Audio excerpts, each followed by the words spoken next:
Hello guys, मैं आपका साथी संदीप सिंह राणा। जैसे कि आप सभी को पता है कि आप मेरे साथ सरस्वती एकेडमी के ऑनलाइन प्लेटफॉर्म पर मैथमेटिक्स पढ़ते हैं और मैथमेटिक्स के अंदर भी नंबर सिस्टम जैसे हमारा चल रहा है। तो नंबर सिस्टम में जैसे कि आप सभी को पता है कि मैंने 8 लेक्चर कंप्लीट करवा दिए हैं। अब उसके बाद आज 9th लेक्चर है और शायद सभी बच्चों को जितना भी कंटेंट मिल रहा है, जितने भी लेक्चर्स मिल रहे हैं, उसमें काफ़ी अच्छा लग रहा है। अगर अच्छा नहीं लग रहा है तो मुझे कमेंट करके बताइएगा कि सर इसमें और भी ऐड करना है, तो मैं और करूँगा। लेकिन बस एक कंडीशन है कि मैं बेसिक से करवाता हूँ। बेसिक से करवाने का इतना सा मेरा मतलब है कि सभी बच्चे, जितने भी बच्चे हैं इस प्लेटफॉर्म के ऊपर, जिन्होंने अभी तैयारी स्टार्ट की है या जो अभी मतलब हाल फिलहाल में या उनको 6 महीने हो गए, तो उनके लिए भी जो है ये लेक्चर्स बहुत ज़्यादा बेनिफिशियल है। तो इस कारण से बेसिक से करवाना मेरा लक्ष्य है। और दूसरा, जो बच्चे बोलते हैं कि सर हमें 2 साल हो गए, 3 साल हो गए, सर हमें बेसिक नहीं चाहिए, हमें मतलब बढ़िया लेवल का चाहिए, तो उनके लिए बताना चाहता हूँ कि सारी चीज़ें आप बेसिक से ही करोगे तो बेस्ट है। क्योंकि अगर आपने 2 या 3 साल तक मेहनत कर ली है, तो इसके बाद मेरे हिसाब से आप, मुझे नहीं लगता कि किसी वीडियो को देखने की जरूरत है। उसको ये जरूरत है कि बेसिक से चीज़ों को करें, क्योंकि बेसिक से अगर आप करोगे ना तो सारे कॉन्सेप्ट वैसे क्लियर हो जाएंगे। यानी कि अगर आपने बेसिक से कोई चीज़ पढ़ी तो आप मेरे ख्याल से मैथमेटिक्स के अंदर पता नहीं कितने सारे कॉन्सेप्ट को ऑटोमेटिकली सोल्व कर सकते हैं। ठीक है ना गाइज? तो इसी के साथ में जो है आज की वीडियो नंबर सिस्टम के साथ स्टार्ट करते हैं। बहुत मजा आने वाला है गाइस। सबसे पहले हम बात करने की कोशिश करते हैं कि हमने लास्ट में क्या पढ़ा था। एपी की बात की थी, अर्थमेटिक प्रोग्रेशन की बात की थी, ठीक है ना, यानी कि समानांतर श्रेणी की बात की थी। उसके अंदर क्या था कि हमारा डिफरेंस देखा जाता था कि अगर सेम डिफरेंस है, कॉमन डिफरेंस है, तो हम बात करते हैं एपी की। और एपी की फॉर्म के अंदर हमने काफी सारे फॉर्मूलाज को लेकर आए थे, जैसे कि नेचुरल नंबर का सम निकालना है, जैसे कि इवन का सम निकालना है, जैसे कि ओड का सम निकालना है। और उसके बाद भी काफी सारी चीजें हमने पढ़ी। आज जो हम बात करने जा रहे हैं, बात करेंगे हम जियोमेट्रिक प्रोग्रेशन की। उससे पहले एक छोटा सा कॉन्सेप्ट और है जो मेंस तक के लेवल में बार बार पूछा जाता है और जो हरियाणा, जितने भी अपने हरियाणा के अंदर जो कंपटीशन एग्जाम्स होते हैं उसके अंदर भी ये बार बार पूछा जाता है। तो जो छोटा सा कॉन्सेप्ट है वो मैं बताने की कोशिश करूंगा। उसके बाद हम जो है जियोमेट्रिक प्रोग्रेशन पे बढ़ने वाले हैं। जियोमेट्रिक प्रोग्रेशन के अंदर बहुत मजा आने वाला है, क्योंकि एपी के बाद एक जियोमेट्रिक प्रोग्रेशन है जिसे आप गुणोत्तर श्रेणी का नाम देते हैं। बहुत इंपॉर्टेंट सीरीज होती है। इसके अंदर से काफी ज्यादा प्रॉब्लम्स जो है एग्जामिनेशन के अंदर मेंस लेवल तक पूछी जाती हैं। अप टू मतलब प्री लेवल तक जितना भी पूछा जाता है वो सारा एपी से पूछा जाता है। लेकिन जैसे हम एंट्री करते हैं मेंस लेवल के अंदर, तो एपी को थोड़ा सा कम करके यहाँ पे जो है जीपी से क्वेश्चंस पूछ ले जाते हैं, ठीक है ना, कि एचपी पे भी हमसे क्वेश्चंस पूछ ले जाते हैं। तो सारी चीजों को कवर करेंगे। लेकिन आज जो हम बात करेंगे ज्योमेट्रिक प्रोग्रेशन की, उससे पहले मैं छोटा सा एक पॉइंट है जो कि एपी के ऊपर है, उसको मैं क्लियर करवाना चाहता हूँ। चलिएगा देखते हैं उसको कैसे क्या बोलता है।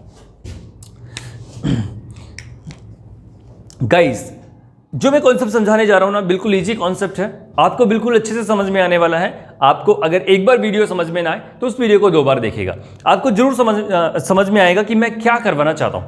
गाइस, आज जो है मैं अर्थमेटिक प्रोग्रेशन का एक छोटा सा कॉन्सेप्ट और मैं बताना चाहता हूं। यानी कि जो मैं बताना चाह रहा हूं वैसे आप सभी को पता है, ठीक है ना, वैसे हम कर चुके हैं, लेकिन उसके बावजूद मैं आपको क्लियर करवाना चाहता हूं कि ऐसा क्वेश्चन मेंस में भी देखा गया है, प्री के अंदर भी देखा गया है, हरियाणा के एग्जाम्स में भी देखा गया है, राजस्थान एग्जाम्स में देखा गया है, रेलवे के एग्जाम्स में देखा गया है। हर जगह आपको ये क्वेश्चन देखने को मिलेगा अर्थमेटिक प्रोग्रेशन के ऊपर। अगर ये प्रश्न आपका यहां पर पूछ लिया जाता है एग्जाम के अंदर, तो आप लोग घबरा जाते हो कि सर हमने तो ये किया ही नहीं है। तो मैं इसलिए मैं करवाना चाहता हूं ताकि आपके सारे के सारे कॉन्सेप्ट क्लियर हो, सारे का सारा जितना भी आपका कंटेंट है वो बिल्कुल प्योरीफाई रहे, कि भाई हमारे माइंड में बिल्कुल सेट हो चुका है, कहीं से भी कैसा भी क्वेश्चन आ जाए ना तो हम छोड़ने वाले नहीं है। ये कह रहा है कि मेरे पास में 3 चीजें हैं। ये कह रहा है कि A B C are in AP, यानी कि arithmetic progression ABC are in AP. इसने क्या बोला है कि ABC are in AP, ABC are in AP, ठीक है ना। इसने हमें बोल दिया कि एबीसी आर इन एपी।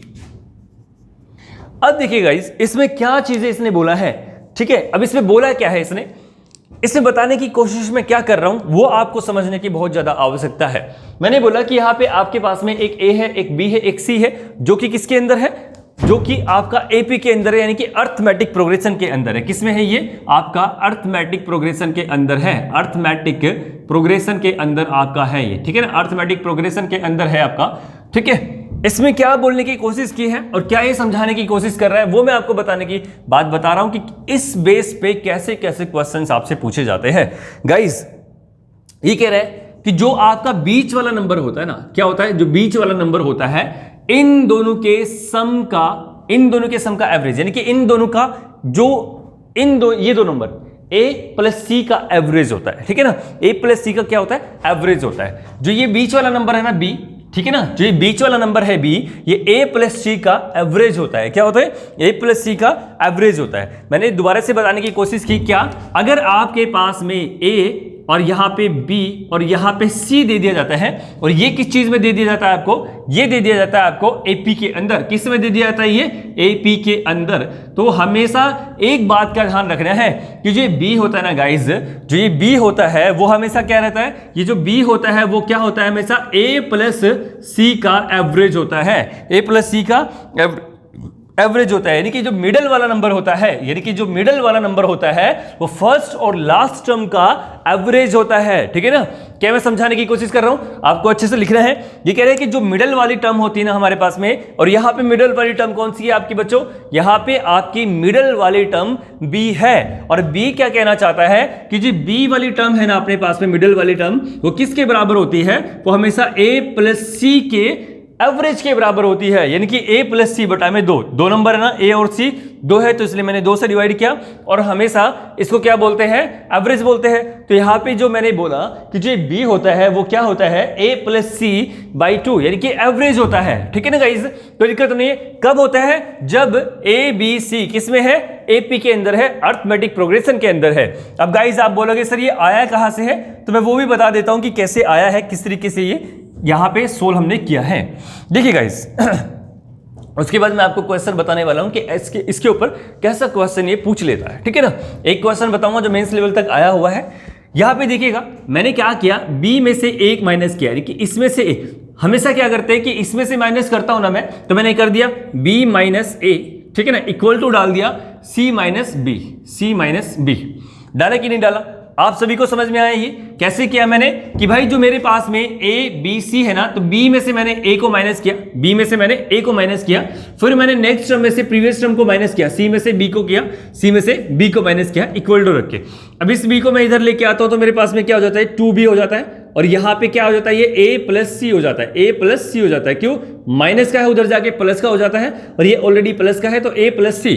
अब आपको b निकालना है ना, तो यहां पे क्या किया आपने, a प्लस सी बाई 2। तो यहां पे आपका निकल के आया कि नहीं निकल के आया, देखो यहां पे हमने इसको सोल्व कर दिया, या यहां पे हमने इसको क्या कर दिया, सिद्ध करके दिखा दिया, ठीक है ना, कि यहां पे जो मेरे पास में मिडिल नंबर होता है, अगर ए बी सी किसके अंदर है, अर्थमेटिक प्रोग्रेशन के अंदर है, समानांतर श्रेणी के अंदर है, तो हमेशा जो मिडिल नंबर होता है फर्स्ट टर्म और लास्ट टर्म का एवरेज होता है। सभी को समझ में आया कि नहीं आया, क्लियर है सभी को बात, चलेगा गाइस। यहां पे मैंने आपको सोल्व करके दिखा दिया, बिल्कुल सिद्ध करके दिखा दिया कि भाई ये इस तरीके से आता है, कैसे, b equal to a plus C by 2 होता है, ठीक है ना। और यहां पे मैंने करके दिखा दिया कि किस लिए आया है, कि भाई नेक्स्ट टर्म में से प्रीवियस टर्म को माइनस किया, फिर नेक्स्ट टर्म में से प्रीवियस टर्म को माइनस किया, इक्वल टू रखा, और जैसे मैंने इसको सोल्व करने की कोशिश की तो मेरे पास में ये आता है कि जो मिडिल टर्म होती है वो फर्स्ट और लास्ट टर्म की एवरेज होती है, वो फर्स्ट और लास्ट टर्म की क्या होती है,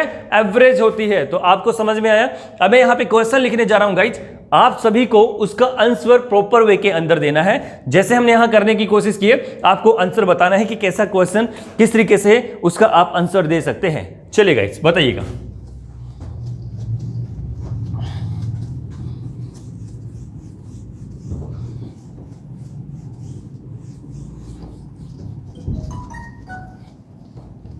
ऐसे ऐसे क्वेश्चंस बार बार एग्जामिनेशन के अंदर पूछे जाते हैं, ठीक है ना, और खासकर ये स्टेट के अंदर भी काफी ज्यादा देखे जाते हैं, रेलवे के अंदर भी काफी अच्छा आता है। तो इसलिए सभी बच्चों से प्रार्थना है कि भाई इसको अच्छे से करें, ठीक है ना, रिक्वेस्ट है सभी बच्चों से, बहुत अच्छे तरीके से करें इस क्वेश्चन को भी। देखिएगा मैंने आपको लिखा 12 और यहां पे मैंने लिखा 2x माइनस 1, और यहां पे मैंने लिख दिया ये 18 are in AP. Find the value of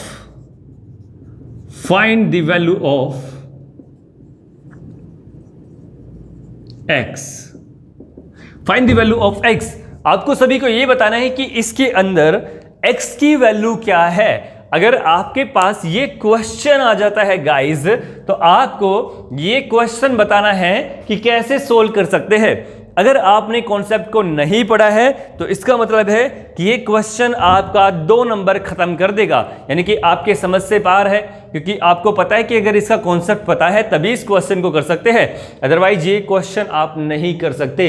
इसलिए मैं ये कहना चाहता हूं कि सारे के सारे कॉन्सेप्ट को माइंड में रखिएगा, ताकि एग्जामिनेशन हॉल के अंदर आपको किसी की फेस की तरफ झांकना ना पड़े या ऊपर की तरफ झांकना ना पड़े। अपना question paper with in time के अंदर आप सोल्व कर दें, ठीक है ना। तो चलिएगा, आपको मैंने समझाया था तो उसके बेस पे आप इसको करके देखिएगा, फिर मैं आपको बताने की कोशिश करता हूं। चलिए गाइस, हम कर ही लेते हैं।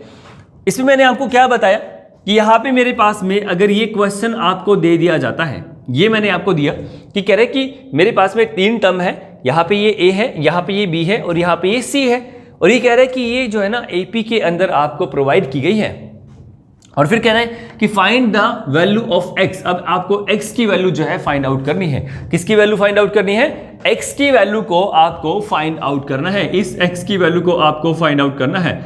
इस x की वैल्यू को फाइंड आउट करने के लिए मैंने आपको बताया था कि जो मिडल वाली टर्म होती है, जो मिडल वाली टर्म होती है, ये यानी कि मिडल यानी कि 2x माइनस में 1, वो किसके बराबर होता है?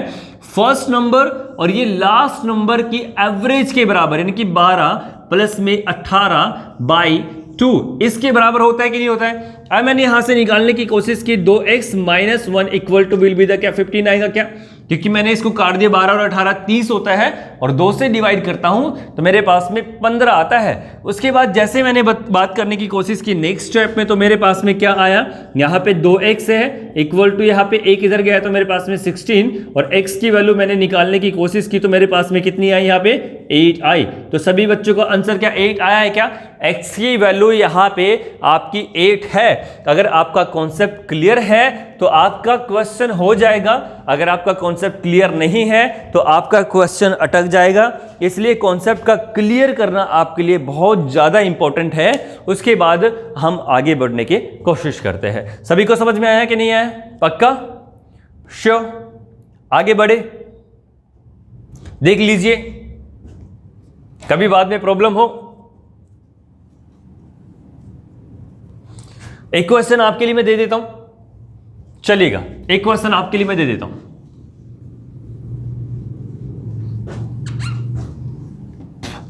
चलिए भाई, तुम बता दो मुझे, एक क्वेश्चन मैं यहां पे लिख रहा हूं जल्दी से, उसका आंसर मुझे फटाफट से चाहिए, बिल्कुल जैसा कॉन्सेप्ट करवाया उसके हिसाब से मुझे आपका आंसर भी चाहिए।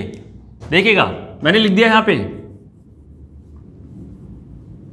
यहां पे मैंने लिखा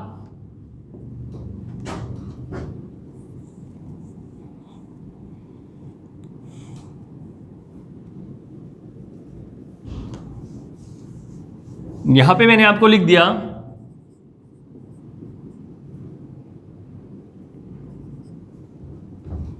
और यहां पे मैंने आपको लिख दिया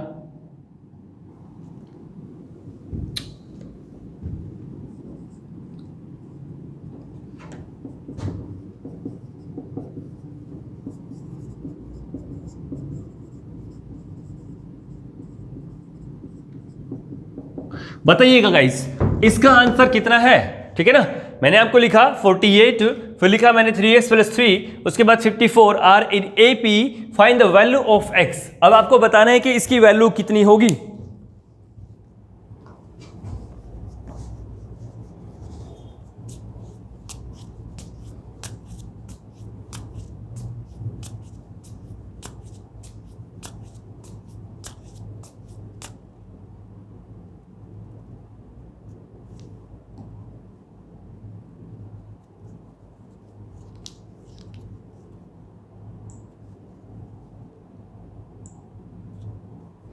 ठीक है गाइस, आपको ये घर से करके लेके आना है, यहां पे नहीं करना है इसको आपको, कभी आप यही करने लग जाओ। ठीक है ना गाइस? चलिए गाइस, अब इसको घर से करना है। अब हम आगे बढ़ने की कोशिश करते हैं कि आगे मैं क्या आपको बता रहा था। करें आगे गाइस? चलिएगा, देखते हैं आगे देखने की कोशिश करते हैं कि आगे हमें क्या बताया गया है, कैसे बताया गया है। चलो देख लेते हैं। अब हम बात करते हैं ज्योमेट्रिक प्रोग्रेशन की, जिसको आप गुणोत्तर श्रेणी का नाम दे सकते हैं। ज्योमेट्रिक प्रोग्रेशन का मतलब क्या होता है? गुणोत्तर श्रेणी, यानी कि अगली वाली टर्म ना पिछली वाली टर्म की डबल, ठीक है ना, यानी कि गुना, ठीक है ना, इतनी जितनी वो पिछली वाली है उसकी डबल, ठीक है ना। कैसे? एग्जाम्पल के तौर पे हम यहाँ पे लिखने की कोशिश करते हैं, उसके बाद में आपको सारी की सारी चीजें जो है ज्योमेट्रिक प्रोग्रेशन में किस तरीके से पहचाना जाता है, क्या उसकी पहचान होती है, कैसे हम उसकी लास्ट टर्म निकालते हैं, सारी चीजें मैं आपको बताने वाला हूं। पर आपको अच्छे से इस वीडियो को समझना है, तभी आपको ये सारी चीजें भेजे में जा पाएंगी। देखिएगा गाइस, एक बार मैं इसमें इंक डाल लेता हूं थोड़ी सी।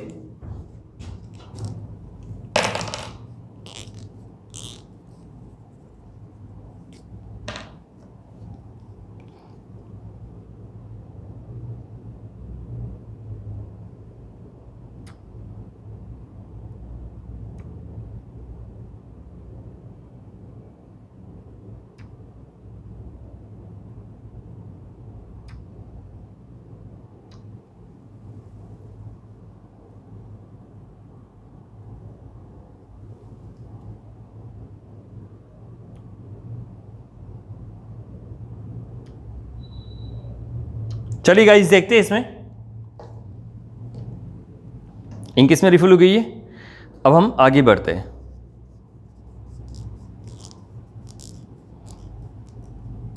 देखिएगा देखिएगा, ये कह रहा है मेरे पास में 2 + 4, कुछ इस तरीके से मेरे पास में संख्याएं होती है।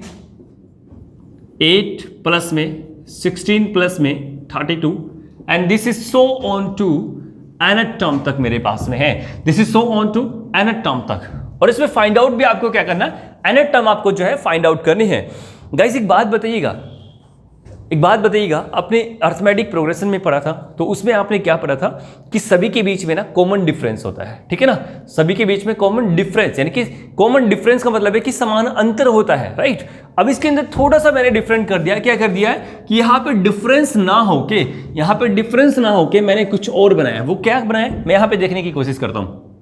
देखिएगा, सबसे पहले मैं बात बताने की कोशिश करता हूं कि आपको ज्योमेट्रिक प्रोग्रेशन के अंदर कोई टर्म है या नहीं है, कोई संख्या, अगर ये संख्याएं लगातार दी गई है, ज्योमेट्रिक प्रोग्रेशन के अंदर है या अर्थमेटिक प्रोग्रेशन के अंदर है, ये देखने का आपका किस तरीके से पता लग पाएगा, वो मैं आपको सबसे पहले क्लियर करने की कोशिश करता हूं।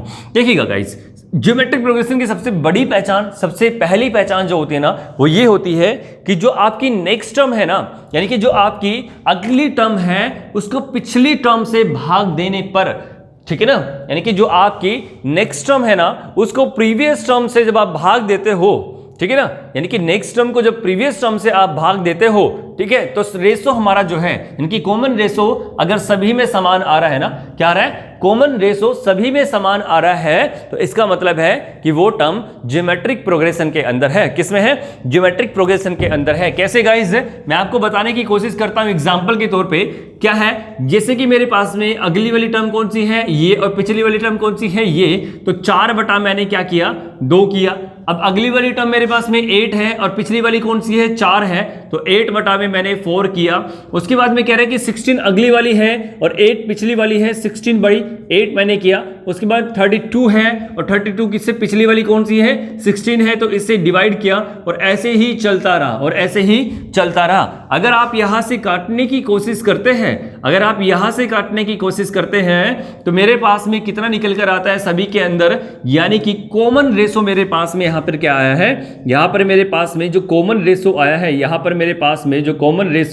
आया है, यानी कि कॉमन रेशो मेरे पास में निकल कर कितना आया, यहां पर सभी का कॉमन रेशो मेरे पास में निकल कर आता है 2, 2, 2, 2, यानी कि 2 मेरे पास में निकल कर आया है। यानी कि सभी के अंदर जो कॉमन रेशो है वो बिल्कुल समान है। इसका मतलब है कि ये जो है किसमें है, ज्योमेट्रिक प्रोग्रेशन के अंदर है। किसमें है ये, ज्योमेट्रिक प्रोग्रेशन के अंदर ये सीरीज मुझे दी गई है। और अब इसके अंदर जो है nth टर्म निकालनी है। गाइस वहां पर बढ़ने से पहले मैं आपको सारी चीजें क्लियर करना चाहता हूं। जो हमने एपी के अंदर पढ़ा था ना, क्या, जो हमने अर्थमेटिक प्रोग्रेशन प्रोग्रेशन के अंदर पढ़ा था वो सारी चीजें मैं आपको क्लियर करवाने की पहले कोशिश करता हूं कि क्या मैंने पढ़ाया था और आप लोगों ने क्या पढ़ा था मुझसे देखिएगा। सबसे पहले मैंने ए का मतलब बताया था, जिसका मतलब होता है फर्स्ट टर्म, जिसका मतलब होता है फर्स्ट टर्म, जिसका मतलब क्या था मेरा फर्स्ट टर्म था। उसके बाद में मैंने क्या बताया था यहाँ पे, उसके अंदर मैंने आपको बताया था ना, उसके अंदर मैंने बताया था कॉमन डिफरेंस, यानी कि मैंने आपको डी बताया था, कॉमन डिफरेंस यानी कि अंतर बताया था। अब की बार अंतर नहीं, अब की बार मैंने क्या बताया है, रेशो बताया है। क्या बताया मैंने, रेशो मैंने आपको बताया है। क्या बताया है, रेशो। इसका मतलब है कि मेरे पास में क्या है, ये कॉमन रेशो। क्या है मेरे पास में, ये कॉमन रेशो। उसके बाद मैंने क्या बताया आपको यहाँ पे, अगर आप वहां से पहले यहां की बात करो तो मैंने आपको बताया था एन, यानी कि नंबर ऑफ टर्म। क्या मैंने बताया था यहाँ पर, number of terms, number of terms मैंने आपको बताया था। उसके बाद में मैंने एक और चीज वहां पर आपको बताई थी, इसका मतलब था कि यहां पर जो इसका है टीएन का मतलब वो लास्ट टर्म है। क्या है, लास्ट टर्म। क्या है यहां पर, ये लास्ट टर्म। यह मैं कह सकता हूं कि एन टर्म मेरे पास में है। क्या है, एन टर्म मेरे पास में है। गाइस हमने ये सारी चीजें आपको बताने की कोशिश की थी, बहुत अच्छे तरीके से आपको ये समझ में भी आ गई थी कि भाई वहां पर जो चीजें यानी कि अरिथमेटिक प्रोग्रेशन के अंदर मैंने आपको एक का मतलब बताया था कि फर्स्ट टर्म, आर का मतलब यहाँ पे जो है कॉमन रेशो है, वहां पे कॉमन डिफरेंस था। गाइज एक चीज समझने की कोशिश करनी है, जो कॉमन डिफरेंस की बात करते हैं उसमें अंतर आ जाता है, यानी कि जब हम घटाते हैं इसका मतलब है कि वो डिफरेंस है। अगर मैं यहां पे बात करने की बात कर रहा हूं रेशो की, तो रेशो हमेशा क्या होता है, डिवाइड यानी कि करता है। एग्जांपल के तौर पे मैंने आपको बोला कि 8 और यहां पे मैंने लिख दिया इक्वल टू 4, तो इनकी रेशो क्या है, इनकी रेशो मैंने निकालने की कोशिश की ना, तो मैंने यहां पे काट दिया है ना, यहां पे मैंने काटा 2-1 पे, ठीक है। तो इनकी जो रेशो आगे कितने आगे, 1-2 आगे है ना, आगे ना। तो यहां पे मेरे पास में जो रेशो है ना वो स्मॉलेस्ट नंबर होता है जो कि कटने के बाद में आता है। तो यहां पे जो है ये जो निकल कर आया है स्मॉलेस्ट आया है, यानी कि सभी कॉमन रेशो मुझे दे रहे हैं, इसलिए जीपी के अंदर है। तो यहां पे जो आर है तो इसका मतलब क्या है, कॉमन रेशो। क्या है, कॉमन रेशो। उसके बाद एन का मतलब मैंने बताया, एन का मतलब होता है नंबर ऑफ टर्म्स, यानी कि नंबर ऑफ टर्म्स कितनी है, 1 से लेके 100 तक जोड़ना है, 100 से लेके 200 तक जोड़ना है, 200 से लेके 300 तक जोड़ना है। मैंने लास्ट वीडियोस के अंदर आपको अरिथमेटिक प्रोग्रेशन की बहुत अच्छे से क्लियर किया था कि जितनी भी चीजें हैं वो इन्हीं चीजों के ऊपर बेस करती है, इन्हीं चीजों से फॉर्मूलाज जो है बनते हैं। लेकिन अब बिना फॉर्मूलाज के भी काफी सारे आज ऐसे क्वेश्चंस करने वाले हैं जिसमें आपको बहुत ज्यादा मजा आने वाला है, ठीक है ना गाइस। तो ये बहुत ज्यादा इंपॉर्टेंट वीडियो आज आपके लिए होने वाली है। आशा करता हूं कि सारी की सारी चीजों को आप बहुत अच्छे तरीके से समझोगे जैसे मैं आपको समझाने की कोशिश कर रहा हूं। तो देखिएगा अब यहां तक आपको समझ में आया कि जो कॉमन रेशो है वो 2 सभी के अंदर आता है, और जो यहाँ पे ए है वो फर्स्ट टर्म का काम कर रहा है, रेशो है कॉमन रेशो का काम कर रहा है, आर एन जो है नंबर ऑफ टर्म्स का काम कर रहा है, टीएन जो है वो लास्ट टर्म एन टर्म की बात कर रहा है, राइट। चलेगा अब इसमें हम थोड़ा सा आगे बढ़ने की कोशिश करते हैं, कैसे क्या है हमें बोलने की कोशिश कर रहा है। देखिएगा एक और चीज है, अगर हमें कभी भी रेशो निकालनी है, ठीक है ना, कभी भी हमें, यहां पे मैंने वैसे क्लियर कर दिया लेकिन फिर भी आप लिख लीजिए कैसे हम निकाल सकते हैं। अगर आपको कभी भी क्या निकालना है, कॉमन रेशो, यहां पे लिखने की बजाय मैं यही लिख देता हूं कि अगर आपको कभी भी क्या निकालना है, रेशो निकालना है। क्या निकालना है, अगर आपको यहां पे कभी भी क्या निकालना है, रेशो निकालना है। क्या निकालना है, रेशो। तो क्या करोगे, सेकेंड टर्म अपॉन में फर्स्ट टर्म, ठीक है ना। आपके पास में जो है ना ये फॉर्मूला आपका बन जाता है कि जब भी कभी आपको रेशो निकालना है ना तो सेकंड टर्म अपॉन में क्या है, फर्स्ट टर्म। एग्जाम्पल के तौर पे मैंने आपको बताया कि ये सेकंड टर्म है और ये फर्स्ट टर्म है, यहां से सेकंड टर्म है, इसकी ये फर्स्ट टर्म है, यहाँ ये सेकंड टर्म है, इसकी ये फर्स्ट टर्म है, यहाँ ये सेकंड टर्म है, इसकी ये फर्स्ट टर्म है, ठीक है ना। यानी कि अगले वाले नंबर से पिछले वाली संख्या को अगले वाले नंबर को पिछले वाली संख्या से भाग देना आपका जो है रेशो निकालता है। अगर वो रेशो समान उसमें है ना, समान उसमें है, ठीक है ना, बिल्कुल सेम है, कॉमन है, तो इसका मतलब है कि वो जो संख्या है वो किस में है, ज्योमेट्रिक प्रोग्रेशन के अंदर है। और हिंदी में हम क्या बोलते हैं, गुणोत्तर श्रेणी। गाइस आजकल वैसे एग्जामिनेशन के अंदर ज्योमेट्रिक जीपी ही बोला जाता है, ना कि ज्योमेट्रिक प्रोग्रेशन या गुणोत्तर श्रेणी। तो आपको बहुत अच्छे तरीके से समझ के चलना है कि आपको दोनों लैंग्वेज के अंदर समझ में आ चुका है कि जीपी को हिंदी में गुणोत्तर श्रेणी बोलते हैं और इंग्लिश में ज्योमेट्रिक प्रोग्रेशन बोलता है, ठीक है ना। अगर वो जीपी भी दे देता है तो आपके लिए बिल्कुल भी प्रॉब्लम नहीं आनी चाहिए, या फिर वो गुणोत्तर श्रेणी दे देता है तो आपके लिए बिल्कुल भी प्रॉब्लम नहीं आनी चाहिए। ये छोटी सारी चीजें क्लियर है। इसमें एक आपने नई चीज क्या पढ़ी है, कॉमन रेशो पढ़ी है। कॉमन रेशो को निकालना कैसे है वो मैंने आपको बता दिया है, यानी कि आर का मतलब कॉमन रेशो है, और सारी की सारी चीज आपकी बिल्कुल पिछली वाली है, पुरानी वाली है। तो गाइज इसी के साथ में ना हम आगे बढ़ने की कोशिश करते हैं। इसी में एक छोटा सा पॉइंट और मैं बताने की कोशिश करता हूं। अब एक बात और कि भाई अब ये बताइएगा, अगर मुझे कभी भी लास्ट टर्म निकालनी पड़ जाती है, यानी कि ये nth टर्म है और nth टर्म मुझे निकालनी पड़ जाती है, मैंने लिखा ना यहाँ पे कि लास्ट टर्म या nth टर्म, अगर कभी आपसे पूछ लिया जाता है कि बताइएगा कि इसमें 10वीं संख्या कौन सी होगी, तो आप कैसे बताइएगा। या इसमें किसने पूछ लिया कि 20वीं संख्या कौन सी होगी, तो आप कैसे बताइएगा। तो ये सारी चीजें भी तो बहुत ज्यादा इंपॉर्टेंट है ना। जैसे मैंने अर्थमेटिक प्रोग्रेशन के अंदर आपको बोला था कि बताइएगा इसमें 10वीं संख्या कौन सी होगी, बताइएगा इसमें 8वीं संख्या कौन सी होगी, बताइएगा 100वीं संख्या कौन सी होगी। तो ऐसे इसमें भी हम निकाल सकते हैं, बहुत इजी तरीके से हम निकाल पाएंगे अगर हमें सारी की सारी चीजें क्लियर है।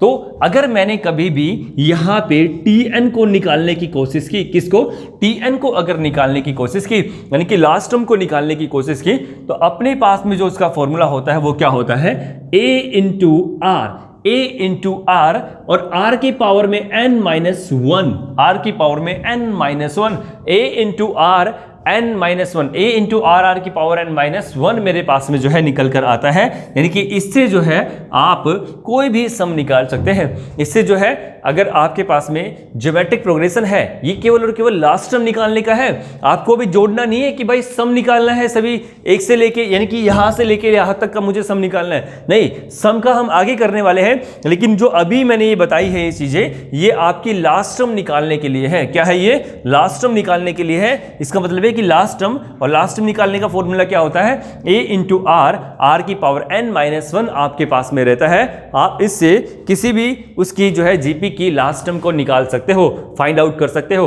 अगर आपको ये चीज क्लियर है तो हम आगे बढ़ने की कोशिश करते हैं, और उसके बाद में क्वेश्चंस का मजा लेते हैं कि कैसे कैसे इसमें क्वेश्चंस आ सकते हैं। चलिए प्यारे बच्चों, हम देखते हैं कि कैसे क्वेश्चंस इसमें पूछे जाते हैं। अगर मैंने आपको यहां पे बोल दिया, मिटा दूं गाइज, अगर आपने स्क्रीनशॉट ले लिया है तो मैं यहां पे मिटा सकता हूं क्या, ले लीजिए स्क्रीनशॉट।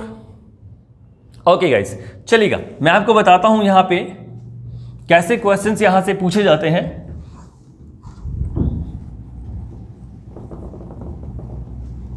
मजा आ रहा है गाइस सभी को?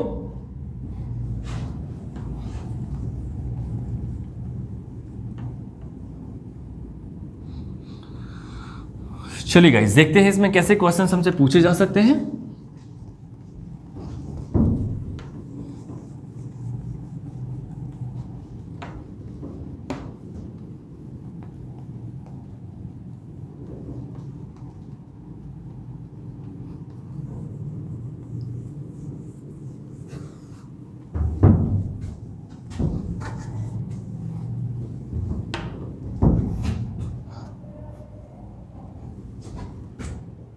देखिए गाइस, मैंने आपको लिख दिया, मैंने आपको लिखा 2 + 4 + 8 + 16 plus and this is so on two plus.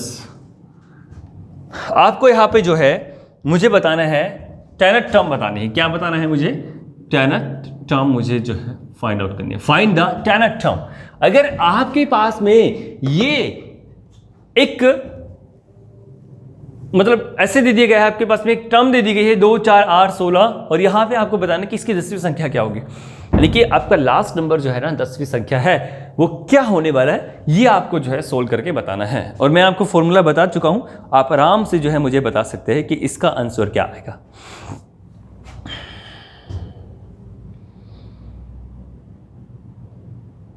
कर लिया गाइस आपने? देखिएगा मैं यहां पे इसका सॉल्यूशन बताने की कोशिश करता हूं कि क्या इसका सॉल्यूशन हो सकता है अपने पास में। देखिएगा यहां पे आपने बताया 2, 4, 8, 16 और ऐसे करके आपको जो है ना 10वीं संख्या आपको बतानी है। इसकी लास्ट संख्या क्या है? 10वीं संख्या। गाइस मैंने आपको फॉर्मूला बताया था कि जब भी आपके पास में Tn निकालना है तो उसका फॉर्मूला होता है a इंटू आर n-1, है ना। n का मतलब क्या है? Number of terms. r का मतलब क्या है? यहाँ पे कॉमन रेशो। a का मतलब क्या है? First term. और ये -1 सभी में से आपको कर रहा है।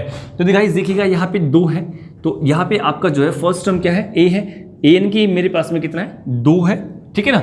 r मेरे पास में क्या है, मैंने क्या किया 4 को 2 से डिवाइड किया, 8 को 4 से, 16 को 8 से, तो सभी के अंदर मेरे पास में जो कॉमन रेशो आ रहा है क्या वो 2 आ रहा है, क्या वो 2 आ रहा है सभी के अंदर, तो मैंने लिख दिया 2, ठीक है ना। ये यहाँ पर ये क्या है मेरे पास में इनटू में है, ठीक है ना, ये क्या है मेरे पास में ये इनटू के अंदर है। उसके बाद में n कितनी है मेरे पास में, नंबर ऑफ टर्म्स कितनी है गाइज, आपको ये देखना है कि नंबर ऑफ टर्म्स आपके पास में 10 है ना। क्यों, आपसे 10वीं संख्या पूछी गई है और 10वीं संख्या आपसे पूछी गई है 1 2 3 4 5 6 7 8 9 10, तो टर्म भी आपके पास में कितनी है 10 है, और 10 माइनस में मैंने यहाँ पे 1 कर दिया तो मेरे पास में कितना आएगा यहाँ पे, यहाँ पर आपके पास में कितना बनता है, यहाँ पे आपके पास बनता है 2 गुना 2 की पावर 9, 2 की पावर 9, और 2 की पावर 9 का मतलब क्या होता है मेरे पास में गाइस, सोल्व कैसे करना है वो मैं आपको बताने की कोशिश करता हूं। कई बार हमें ये पता नहीं लगता कि सर अगर मेरे पास में 3 की पावर सीधा कितना आ जाए, 9 आ जाए, 10 आ जाए, तो कैसे सोल्व करेंगे, उसको हम बताने की कोशिश करते हैं कैसे आपको करना है। देखिए गाइस, ये 2 की पावर मेरे पास में 9 आया ना, तो मैंने क्या किया 2 गुना में 2 मैंने कर दिया, ठीक है ना। इतना हिस्सा मैंने बांटा, उसके बाद में मैंने इतना ही हिस्सा और बांट लिया, यानी कि मेरे पास में क्या है ये 2 बार मैंने कर दिया, ये डबल कर दिया ना बस मैंने, और कुछ नहीं है, ये डबल कर दिया। और उसके बाद में मेरे पास में क्या बच गया, 2 बच गया, है ना। कितना बच गया, 2 बच गया। अब आपको ये देखना है कि यहाँ पे मेरे पास में क्या है 2, ये कितना है आपके पास में 2 दूनी 4 दूनी 8 दूनी 16 है मेरे पास में, कितना है ये 16 है, और ये भी कितना है आपके पास में 16 है, और यहाँ पर ये कितना है आपके पास में 2, तो 16 का जो स्क्वायर होता है गाइज, 16 का स्क्वायर कितना होता है आपको पता है ना, कि मुझे 16 का स्क्वायर पता है 256 होता है, कितना होता है 256 होता है 16 का स्क्वायर, और मैंने स्क्वायर करवाने का मेथड भी आपको बहुत अच्छे तरीके से करवाया है। 16 का स्क्वायर मेरे पास में 256 होता है, और मल्टीप्लाई मैंने करवाने की कोशिश की 2 से, तो मेरे पास में कितना है यहाँ पे 2 से अगर मैं मल्टीप्लाई करवाऊंगा तो मेरे पास में 250 दूनी कितना बनता है मेरे पास में 512 बन जाता है, कितना बन जाता है ये 512 बन जाता है कि नहीं बन जाता है 512, सभी को पता है कि 512। लेकिन अभी तक मैंने केवल और केवल इस 2 की 9 की बात करी थी ना, इसकी ही तो बात करिए मल्टीप्लाई करने में, है ना। 512 मेरे पास में बन गया है ना, कितने आसान तरीके से कर लिया। ऐसे जाने से अच्छा है, मिस्टेक करने से अच्छा है कि एक बार हम क्लियर कर ले बेसिक से, ठीक है ना। और हमेशा इसी तरीके से आपको करना भी है, जल्दी भी हो जाएगा। उसके बाद में फिर यहाँ पे 2 है आपके पास में, यहाँ पे क्या है आपके पास में 2 है, तो यहाँ पे जो 2 है वो रह गया ना, तो मैंने 2 से और मल्टीप्लाई करवाई, तो आपके पास में कितना है यहाँ पर ये 1024 आया, कितना आया ये 1024, तो आपका आंसर भी कितना आ गया ये 1024, तो आपका आंसर कितना है 1024। कोई दिक्कत है क्या, पक्का सोल्व हो ही जाएगा, कोई दिक्कत वाली बात है नहीं।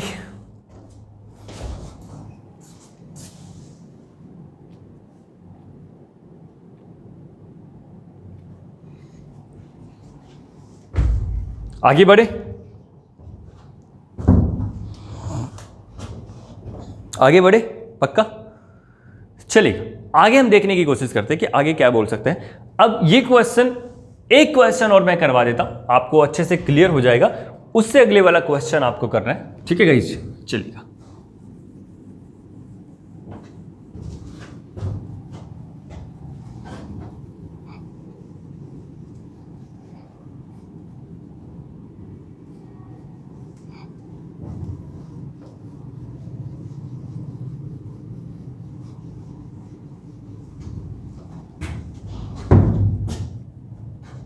देखिए मैंने आपको लिख दिया 3 + 6 + 12 + 24 + and this is so on to find 11th term।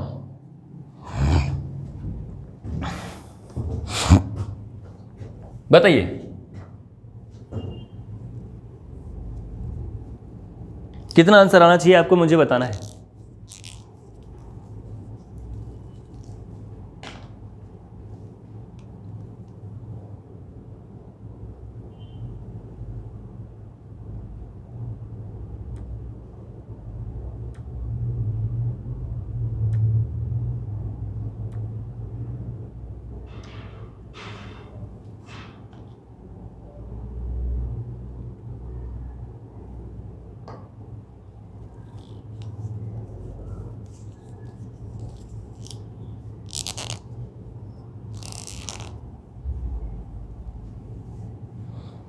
बताइए गाइस, जल्दी से फिर आगे भी बढ़ना है। देखिए गाइस, आपको क्या निकालना है भैया, क्या निकालना है आपको गाइस, यहां पे आपको 11th टर्म निकालनी है। 11th टर्म, 11th निकालनी है ना कि 11, ठीक है ना, 11 ही निकालनी है, 11th टर्म निकालनी है। तो देखिएगा 6 है, 12 है, 24 है।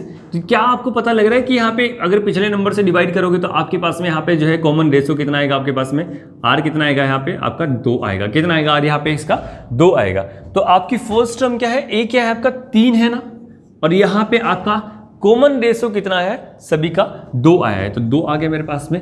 और निकालनी कितनी टर्म्स है, 11, यानी कि 11th टर्म निकालनी है। तो 1 से लेके 11th तक टोटल टर्म्स कितनी आ जाएंगी, 11। तो 11 माइनस क्या करवा दिया, 1 करवा दिया। तो क्या आप बोल सकते हो क्या यहाँ पे कि मेरे पास में कितना आ गया, 3 गुना में, ठीक है ना। फर्स्ट टर्म कितनी है, ये आ गई आपके पास में 2 की पावर 10। कितना आ गया, 2 की पावर 10। और 2 की पावर 10 कौन बच्चा मुझे बताएगा कि कैसे कर सकते हैं, 2 की पावर 10 को कौन बच्चा मुझे बताएगा कि हम किस तरीके से सोल्व कर सकते हैं। अभी गाइस मैंने आपको बताया था कि अगर एग्जामिनेशन के अंदर बैठे हो और जल्दी से सोल्व करना है तो आपने 2 की पावर 5 को बांट लिया और 2 की पावर 5 को बांट लिया। 2 की पावर 5 का मतलब ही निकालना है, उसके बाद डबल कर देना है। बहुत ईजी है, सभी कर सकते हैं, कोई दिक्कत वाली बात ही नहीं है ना।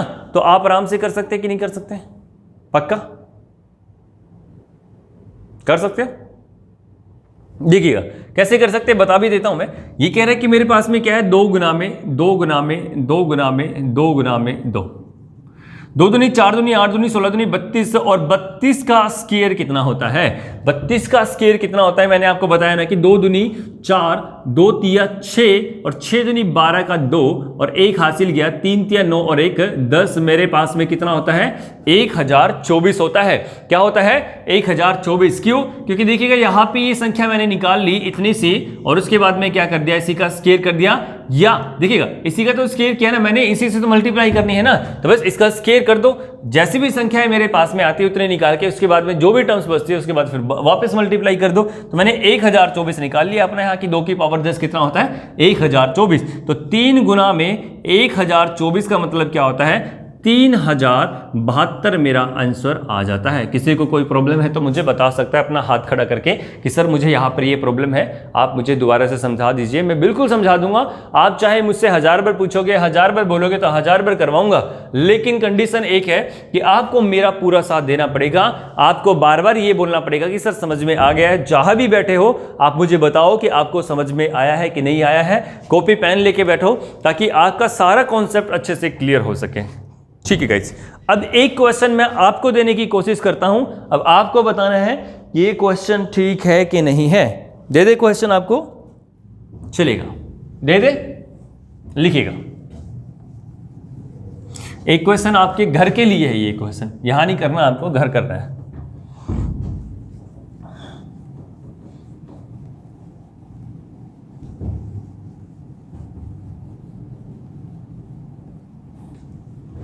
मैं आपको यहां पे क्वेश्चन जो दे रहा हूं घर के लिए दे रहा हूं बेटा। 4 + 8 + 16 + 32 + 64 plus this is so on to find 8 term, find 8 term। आपको जो है यहां पर 8वीं संख्या बतानी है कि कौन सी हमारी 8वीं संख्या होगी। आपको यहां पे क्या बताना है कि 8वीं संख्या हमारे पास यहां पर क्या होने वाली है। 8वीं संख्या को आपको मुझे बताना है यहां पर मेरे पास क्या होने वाली है।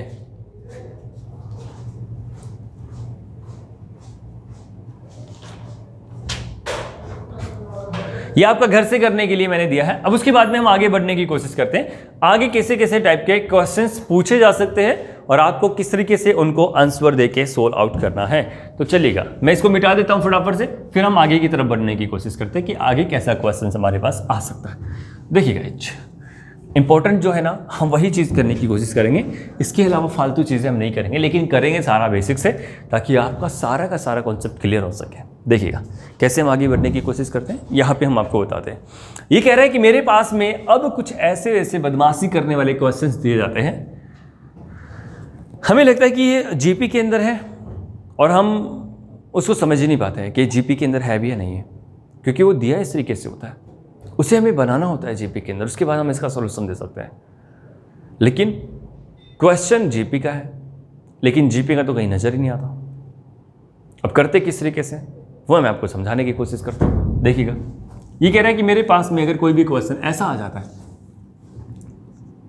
अगर मेरे पास में कोई भी क्वेश्चन इस तरीके से आ जाता है, 1 + 1 1 + 1 1 1 + 1 1 1 1 + 1 1 1 1 प्लस, ठीक है ना, अगर मेरे पास में कभी भी ऐसा क्वेश्चन आ जाता है, ठीक है ना, ऐसा क्वेश्चन और इस तरीके से जाते जाते ये nth टर्म तक मेरे पास में आ जाता है। कहां तक आ जाता है? nth टर्म तक। तो इसने बोला है find the nth term, find the nth term. इसने यहां पे बोला भी क्या है, इसने यहां पे आपको एक ही चीज बोली है, find the nth term, find the nth term, ठीक है ना। अगर आपके पास में कभी भी ऐसा क्वेश्चन आ जाता है तो आप करोगे क्या? अब आप बोलोगे सर आप मजाक कर रहे हो क्या, यहां पे 10 का डिफरेंस है, यहां पे 100 का डिफरेंस है, और यहां पे पता नहीं ऐसे ऐसे कितने हजारों का डिफरेंस है, कैसे आप बता सकते हो कि ये जीपी के अंदर है? गलत बता रहे सर आप, तो ये क्वेश्चन ही गलत है ये तो। नहीं, अब इसे बनाना है हमें, इसको सोल्व आउट हमें ही करना है। एग्जामिनर बदमाशी करता है, बार बार ऐसे ऐसे क्वेश्चंस पूछ के हमें डराने के लिए कि भाई हम डर जाएंगे, लेकिन डरना मना है ना, डरना मना है। क्यों? क्योंकि सारी चीजों को हम बेसिक से जो सीख रहे हैं, और जो बेसिक से सीखता है वो उसे कहां से डर लगेगा? उसके आगे तो चाहे कैसा भी कॉन्सेप्ट ले ले, वो ज्यादा से ज्यादा 15 सेकंड ज्यादा लगाएगा, लेकिन अपना कॉन्सेप्ट बहुत अच्छे तरीके से, इजी तरीके से वो सोल्व आउट कर लेगा। नहीं कर लेगा? इसलिए मैं आपको कहने की कोशिश कर रहा हूं कि सारी चीजों को हम बेसिक से पढ़ने वाले हैं, और जो बच्चा बेसिक से अपनी चीजों को पढ़ता है, इसका मतलब ये होता है कि वो कहीं भी मार नहीं खाता, है ना। तो चलिएगा हम करने की कोशिश करते हैं कि फाइंड द nth टर्म। इस तरीके से हमें संख्याएं दी गई है, और ये कह रहा है कि फाइंड करना है मुझे nth टर्म तक, मुझे फाइंड आउट करना है। क्या करना है? nth टर्म तक मुझे फाइंड आउट करना है। तो प्यारे बच्चों, आप किस तरीके से करोगे, या तो आप मुझे बता दीजिए या फिर मैं आपको बता देता हूं।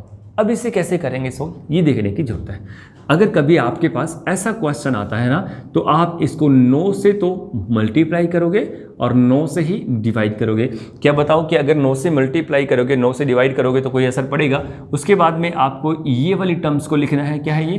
1 + 1 1 + 1 1 1 + 1 1 1 1 plus, and this is so on to nth term तक आपको जो है इस तरीके से करना है। यहां तक समझ में आया? अब जो ये वाला 9 है ना, इसको अंदर सभी के साथ मल्टीप्लाई कर देंगे, क्योंकि यहां पर जो 9 है ना, अगर ये इसके साथ मल्टीप्लाई होगा तो इसके साथ भी मल्टीप्लाई होगा, इसके साथ भी, क्यों प्लस में है ना, तो इसलिए सभी के साथ में है ये। तो मैंने क्या किया, यहां पे इसको रखा 1/9, और मैं इसको अंदर ले गया तो मेरे पास में आया 9, ये बना मेरे पास में 9 9, और ये मेरे पास में बना 9 9 9, और यहां पर मेरे पास में बना 9 9 9 9, और इस तरीके से मैंने चलाया तो मेरे पास में सारी की सारी टर्म्स ऐसे बनती चली गई, और nth टर्म तक मेरे पास में मैंने इसको करते रहा। यहां तक किसी को कोई प्रॉब्लम है क्या? पक्का? आगे बढ़े? ठीक है, तो चलिए आगे देखते हैं आगे क्या रहता है। यहां तक समझ में आया? पक्का क्लियर है? यहां तक आगे बढ़े चलेगा। अब यहां पे मुझे एक बात बताइएगा, क्या मैं यहां पे 1/9 करके और इसको अंदर क्या लिख सकता हूं? इसको 10 - 1 लिख सकता हूं क्या?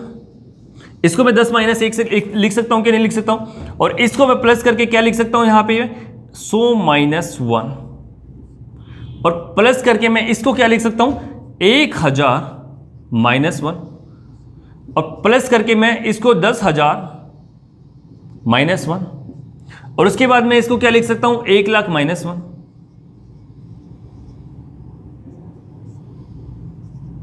लिख सकता हूं कि नहीं लिख सकता हूं? लिख सकता हूं कि नहीं लिख सकता हूं? और ऐसे करके जहां तक भी टर्म्स मेरे पास में है ना, टर्म तक मैं इस तरीके से लिख सकता हूं। गाइस एक बात सोचने की है। क्या है? एक बात सोचने की है गाइस, आपको बिल्कुल भी घबराने की जरूरत नहीं है। मैं आपको आसान तरीके से यानी कि ऑप्शन से भी करने की कोशिश करवाऊंगा कि ऑप्शन से भी आप इसको कैसे उड़ा सकते हो। लेकिन ऑप्शन से पहले आपका बेसिक सीखना बहुत ज़्यादा ज़रूरी है। अगर आपका बेसिक क्लियर है, इसका मतलब ये है कि आप उस क्वेश्चन को आराम से किसी भी तरीके से निकाल सकते हो। ठीक है गाइज, देखिएगा अब आगे हम देखने की कोशिश करते हैं कि इसमें आगे किया क्या गया है। गाइज एक बात सोचने की है, क्या मैं अब इसको और सोल्व करूं तो क्या मैं कर सकता हूं इसमें, ये 1/9 मैंने कर दिया और यहाँ पे मेरे पास में क्या है 10 - 1 कर सकता हूं मैं, ठीक है ना। यहाँ पे मैं इसको क्या लिख सकता हूँ 10 का स्क्वायर -1 और यहाँ पे मैं इसको क्या लिख सकता हूँ 10 की क्यूब -1। यहाँ पे मैं इसको क्या लिख सकता हूँ 10 की 4 -1 और यहाँ पे मैं इसको क्या लिख सकता हूँ 10 की 5 -1। जितनी आपके पास में टर्म्स होंगी उतनी आप इस तरीके से लिख सकते हैं। कहाँ तक, nth टर्म तक। ठीक है, यहाँ तक समझ में आया, ये क्लियर चीज़ आपकी। यहाँ तक अगर क्लियर है तो मुझे बताइएगा। नीचे सभी बच्चों को दिख रहा है कि नहीं दिख रहा है, ये बताइए मुझे सबसे पहले। चलेगा, अभी दिख रहा है थोड़ा सा बाकी है, उसके बाद में हम साइड में लिख देंगे, कोई दिक्कत वाली बात नहीं है। या ऊपर वाला जो है हिस्सा हम मिटा देंगे ताकि अच्छे से आपको क्लियर हो जाए। गाइस एक बात सोचने की जरूरत है, अभी हमें कुछ करना ही नहीं है, बस हमारा आंसर ही आ जाएगा, समझ लो, बात ही खत्म सारी।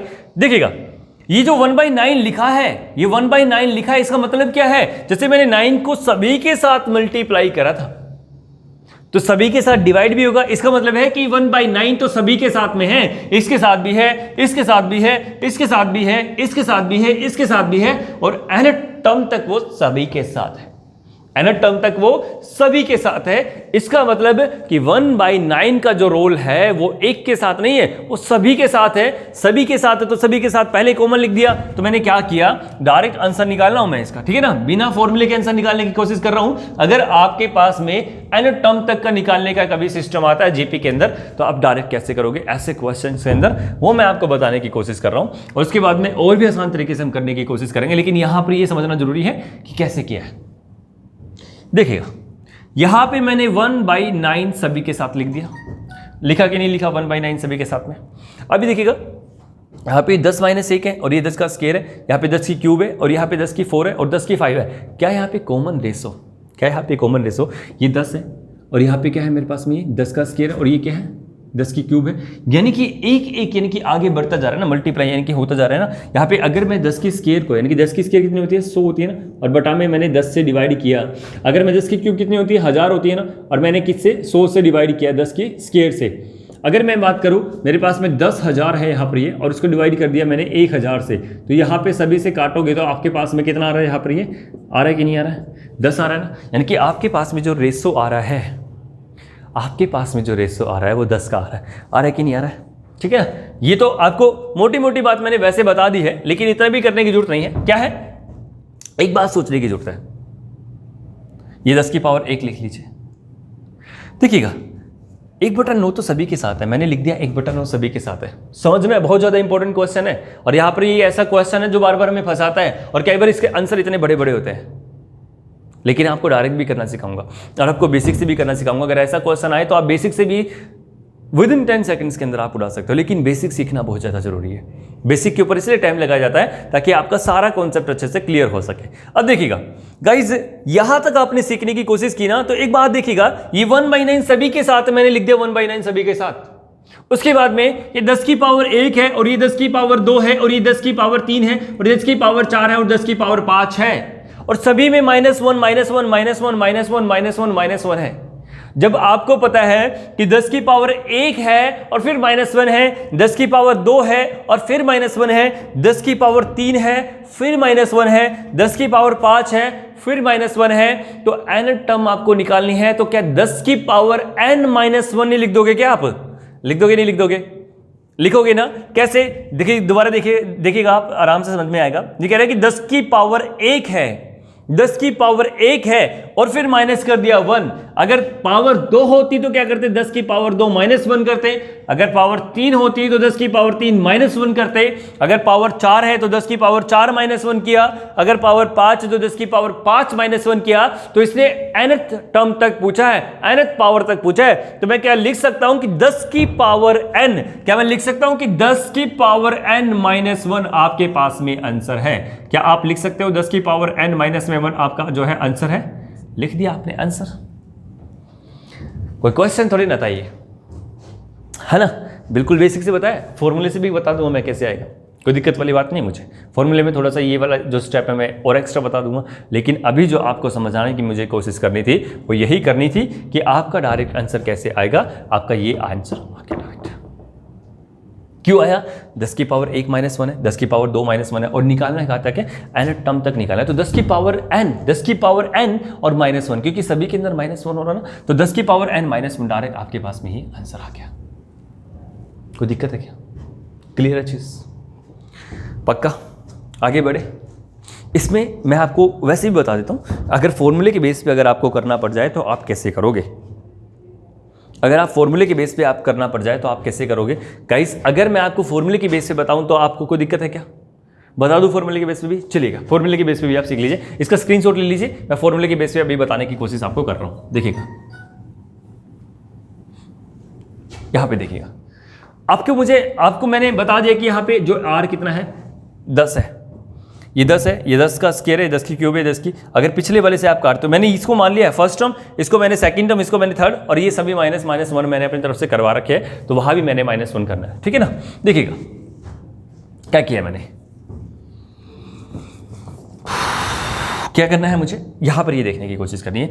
अगर मेरे पास में ये निकालने का फॉर्मूला है, क्या है, a × r n - 1, यही होता है ना। तो a कितना है यहाँ पर, ये 10 है, कितना है ये a कितना है यहाँ पे 10, गुना में r कितना आया मेरे पास में 10 आया, क्यों, अगर 10 का स्क्वायर से मैं डिवाइड करता हूँ 10 से, 10 की क्यूब को डिवाइड करता हूँ 10 के स्क्वायर से, तो मेरे पास में कितना आता है 10 आता है। और मेरे पास में ये n - 1 है, क्या है ये n - 1 है, मेरे पास में फॉर्मूला होता है ना n - 1 है।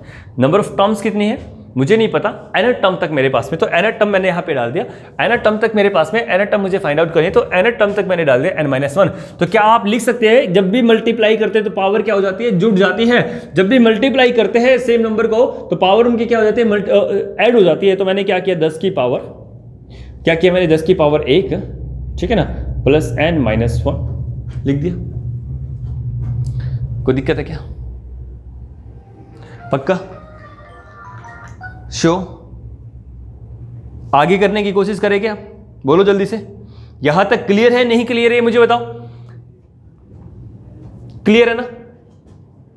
देखिएगा यहां पे मैंने जो आपको बताया है वो ये बताया है, उसके बाद में मैंने पावर को, यानी कि जब सेम नंबर मेरे पास में है तो सेम नंबर को अगर मैंने मल्टीप्लाई किया तो उनकी पावर जुड़ गई, यानी कि 10 है ना, तो 10 की पावर में 1 भी तो बोल सकता हूं, तो वही तो बात है ना। तो मैंने क्या किया, 10 की पावर 1 प्लस n - 1 कर दिया, और 1 से 1 काटा तो मेरे पास में यहां पर कितना आ गया, मेरे पास में 10 की पावर n मेरे पास में आ गया।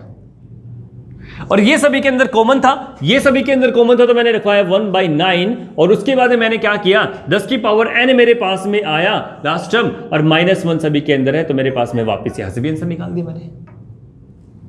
कोई दिक्कत है क्या, पक्का, क्लियर है कि नहीं क्लियर है, श्योर, आगे बढ़े, मजा आया। अब आगे भी देखने की कोशिश करते हैं कि एक और मेथड क्या हो सकता है इसका, और भी शॉर्ट। सभी बच्चे खुश हो जाएंगे कि भाई सर ने हमें जो है ऑप्शन से करवाना सिखा दिया और भी आसान करवा दिया भाई, तो मजा आ जाएगा। तो चलिए वो भी हम आपको सिखाने की कोशिश करते हैं कि आपके पास में मान लिया कि एक ऐसा ऑप्शन आ जाता है या कोई और ऑप्शन आ जाता है, तो आपको करना क्या है, कैसे करना है, वो भी मैं आपको बताने की कोशिश करता हूं। की जाए कोशिश या नहीं की जाए, चलिएगा। अगर वो कोशिश की जानी है तो मैं आपको बिल्कुल बता ही देता हूं कि भाई हम किस तरीके से जो है इसको सोल्व कर सकते हैं। बता दे या रहने दूं, ये आपके ऊपर डिपेंड करता है कि बताऊं या ना बताऊं, या आपके ऊपर डिपेंड करता है कि बताऊं या ना बताऊं। बताइएगा, हाँ है ना। चलिएगा देख लेते हैं। इसमें बोला क्या है इसने, अगर मैंने n को 1 मान लिया, अगर मैंने n को 1 मान लिया तो मेरे पास में कितना आंसर आना चाहिए। मैंने माना, अगर मैंने n को 1 माना, अगर मैंने n को 1 माना ना, तो फर्स्ट वाली टर्म इनकी इसके बराबर आंसर आना चाहिए, इसके बराबर आंसर आना चाहिए। करवा के दिखा देता हूं मैं आपको, करके दिखा देता हूं। मैंने n को 1 मान लिया, n को मैंने क्या माना, n 1 मैंने मान लिया, n इक्वल टू क्या मान लिया मैंने, 1 मान लिया। जैसे मैंने n को 1 माना तो मेरे पास में ऑप्शन ये था, मैंने सोचा कि इस ऑप्शन के अंदर अपनी वैल्यू को पुट करके देखूं क्या इसमें ये वाली वैल्यू पुट होकर हमारा आंसर 1 आता है, तो इसका मतलब ये ऑप्शन बिल्कुल ठीक है, अदरवाइज ये ऑप्शन बिल्कुल गलत है। करवा के देखता हूं, आपको दिखा देता हूं कि कैसे। मैंने माना कि 1/9 इंटू ये 10 की पावर n का मतलब क्या रहता है, 10 की पावर n का मतलब है n मेरे पास से 1 है तो 10 और -1 हुआ कि नहीं, यानी कि 10 की पावर 1 है तो 10 का 10 ही रहना है, और माइनस मैंने 1 कर दिया तो मेरे पास में कितना है यहां पर, ये 10 - 1 को मैं क्या लिख सकता हूं, यहां पे मैं लिख सकता हूं 9, और 9 से मैंने 9 को काटा तो आपके पास कितना है 1, यानी कि ये 1 जो है इसके बराबर आया, फर्स्ट टर्म के बराबर।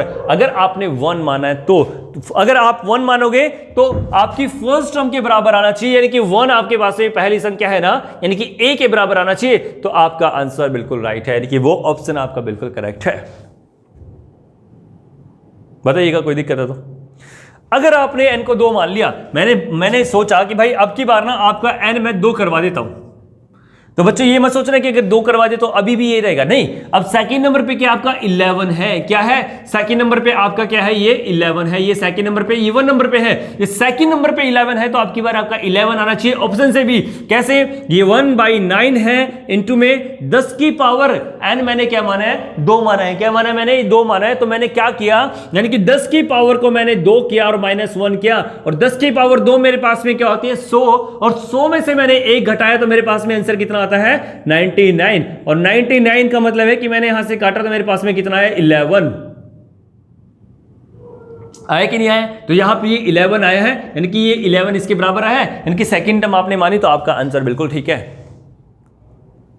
कोई दिक्कत है क्या, क्वेश्चन अच्छे से समझ में आया कि नहीं आया, मुझे बताओ सबसे पहले तो, उसके बाद हम आगे बढ़ने की कोशिश करेंगे। अगर बच्चों आपने बोल दिया कि सर नहीं भाई हम तो नहीं मानते, आप n की वैल्यू 3 भी रख के दिखाओ तो मानेंगे हम तो चलो भाई कोई बात नहीं। अगर आप नहीं मानते तो भाई मैं एक और रखवा देता हूं, ठीक है ना, एक और मैं रखवा देता हूं इसी ऑप्शन से। मैंने क्या किया, अब की बार मैंने n की वैल्यू को यहां पर एक बार तो मैंने n की वैल्यू 1 मानी थी, ठीक है ना, n की वैल्यू 1 मान के, ये n की वैल्यू 2 मान के किया, और अब की बार n की वैल्यू 3 मान के भी कर लेते हैं, कर लिया। 1/9 मैंने कर लिया, क्या कर लिया 1/9 मैंने यहां पे कर लिया, इनटू में मैंने क्या किया, इनटू में मैंने क्या किया 10 की पावर 3 मैंने रख दिया, क्योंकि मैंने 3 माना है n के, और -1, और 10 की पावर 3 कितना होता है 10 दाया 100 दाया 1000, इसका मतलब है कि 1000 - 1 लिख सकता हूं क्या, 1001 मैंने करवा दिया तो मेरे पास में आया 999, और यहां से मैंने इसको काट दिया प्यार से 111 पे, कितना है आपका 1000 आया, तो क्या सॉरी 111 आया, तो क्या आपका 111 है क्या तीसरे पे, यहां पे आपके पास तीसरे पे जो है 111 है, यहां पे आपके पास तीसरे पे क्या है 111 है, तो आपका जैसे 111 आया है इसका मतलब है कि आपका आंसर करेक्ट है, यानी कि जो ऑप्शन मैंने आपको बताया था, जो ऑप्शन आपने यहां पे लिखा था 1/9 और 10 की power n -1 will be the right answer, ठीक है। अगर ऑप्शन में ये मैच नहीं करती है जो चीजें मैंने बताया है तो इसका मतलब है कि वो ऑप्शन करेक्ट नहीं है।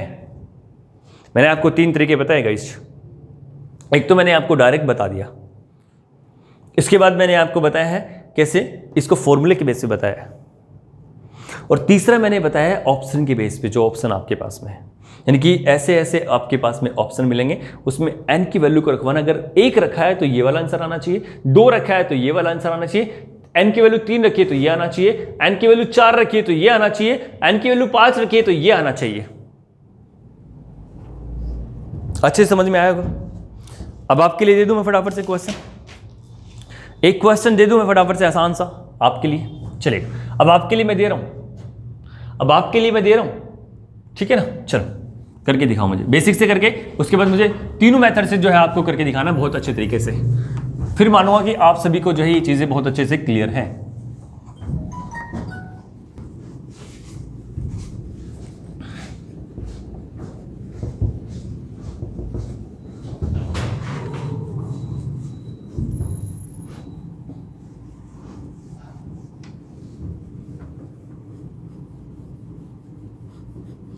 चलिए गाइस, ये क्वेश्चन आप मुझे करके दिखाइएगा कि अगर मैंने आपको ऐसा क्वेश्चन दे दिया तो क्या आप कीजिएगा, माफ नहीं कीजिएगा, क्या कीजिएगा, क्वेश्चन में क्या कीजिएगा मुझे माफ़ नहीं कीजिएगा, क्वेश्चन में क्या कीजिएगा ये आपको बताना है। तो चलिएगा मुझे बताइएगा, अगर मैं आपको गलती से दे दूं 2 प्लस, ऊपर लिख देता हूं थोड़ा सा आप लोगों के लिए दिक्कत ना आए समझने में भी, मैंने लिखा 2 plus 2, 2 plus 2, 2, 2 plus 2, 2, 2, 2 plus this is so on to N term तक मैंने आपको दे दिया है। कहां तक? एन टर्म तक। आपको फाइंड क्या करना है गाइस? आपको फाइंड आउट करना है एन टर्म, आपको फाइंड भी करना है एन टर्म, आपको ढूंढनी भी है एन टर्म। तो आप कैसे कीजिएगा? आप मुझे आंसर बताइएगा। क्या आप ऑप्शन से उड़ा सकते हो? क्या आप ऑप्शन से उड़ा सकते हो? मैंने यहां ऑप्शन से लिखने की कोशिश की, आपके पास मैंने ऑप्शन लिख दिए। अब मैं डायरेक्ट ऑप्शन से करने की बात बता रहा हूं आपको, कैसे करना है ऑप्शन से। देखिएगा यहां पे मैंने आपको लिखा ऑप्शन 3/10 इंटू में 10 की power n minus 1। First option आपके पास में मैंने दिया। सेकेंड ऑप्शन 3/9 10 की power n minus 1। The third option 2/9 10 की पावर n माइनस 1। आपकी बात से मैंने 3 ऑप्शन दिए हैं गाइस। अब आपको मुझे बताना है कि आंसर क्या रहेगा।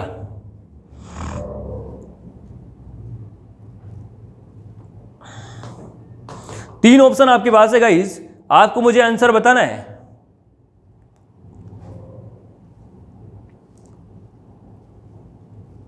आपको मुझे आंसर बताना है। चलिए गाइस, रखने की कोशिश की जाती है। अब ऑप्शंस को कैसे देखते हैं। आपको मैंने मान लिया n की पावर 1 रखनी है, तो n की पावर 1 रखोगे तो आपके पास आंसर कितना आएगा?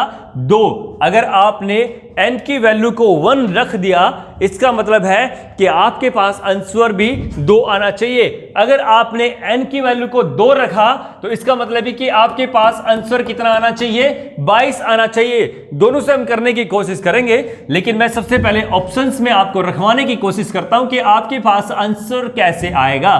तो देखिएगा कैसे आएगा। यहां पे आपने क्या किया, यहां पे आपने क्या करने की कोशिश की कि आपके पास में ये आंसर आ जाए। n की वैल्यू को 1 रखा। अगर मैं ऑप्शन फर्स्ट उठाता हूं क्योंकि ये ठीक है ये नहीं है, मैं देखने की कोशिश करता हूं। 3/10 का मतलब होता है यहां पे 10 की पावर 1 माइनस यानी कि 9 है, जो कि बिल्कुल गलत हो जाता है। यहां पे मेरे पास में 2 प्राप्त नहीं हो रहा है। उसके बाद मैं सेकंड में जाता हूं, यानी कि ये ऑप्शन गलत है। उसके बाद मैं सेकंड में जाता हूं, 3/9 का मतलब है 1/3, और अंदर मेरे पास में क्या है? 10 की पावर 1, 10 माइनस में 1। इसका मतलब है कि यहां पे मैं काटता हूं तो 3 पे करता है, जो कि बिल्कुल गलत है। यानी कि मेरे पास में आना क्या चाहिए? 2, लेकिन आया क्या है? 3। अब मैं तीसरे ऑप्शन की तरफ बढ़ता हूं, इसकी हेल्प लेते हुए n की वैल्यू को 1 रखवाते हुए। मैंने बोला कि 2/9 इंटू में 10 की पावर 1 मैंने किया, और 10 की पावर 1 माइनस 1 कितना होता है? 9 होता है। मैंने रखवाया 9, और यहां से मैंने काटा तो यहां पे मेरे पास में आया 2। इसका मतलब है कि यहां पे अगर मेरे पास में 2 है तो यहां भी मेरे पास में 2 आया है। इस ऑप्शन का मतलब है कि ये जो ऑप्शन आपने करवाया है सर बिल्कुल ठीक है। अगर इस ऑप्शन में आपने वैल्यू n की 2 रख दी, अगर इस ऑप्शन में अगर आपने n की वैल्यू को 2 रखवाया तो इसका मतलब है कि 2/9 यानी कि 2/9 गुना में 10 की पावर 2 का मतलब होता है 100 माइनस 1 99, और यहां से आपने काट दिया 11 पे तो आपका आंसर आया 22। तो यहां तक किसी को समझ में आया है क्या? अगर आपने n की वैल्यू को 2 रखा तो आपके पास में आंसर 22 आना चाहिए। अगर n की वैल्यू को 3 रखोगे तो आपका आंसर 222 आना चाहिए। ऑप्शन वही करेक्ट होगा। कोई दिक्कत है? पक्का? एक क्वेश्चन मैंने आपको यहां करवा दिया है ऑप्शन से। अब अगले वाला क्वेश्चन आपको खुद करना है। दे दो, लिखिएगा, घर से करके लेके आना है। उसके बाद आपके लिए छुट्टी। नेक्स्ट क्लास में फिर हम नेक्स्ट वीडियो में हम फिर मिलते हैं।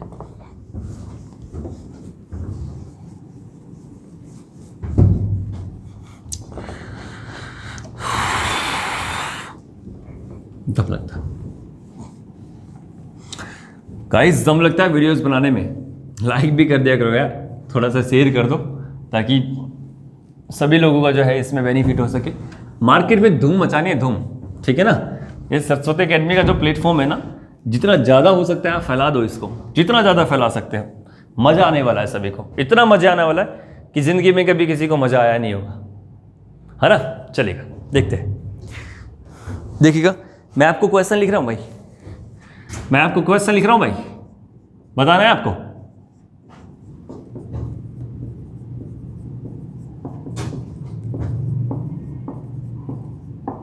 And this is so on to nth term तक फाइंड आउट करना है आपको।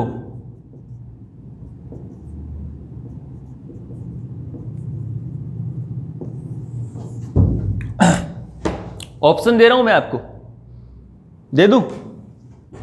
First option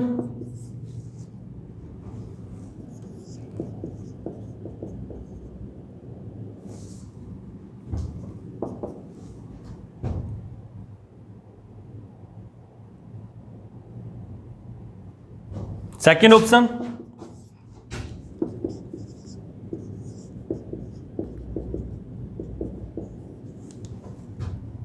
third option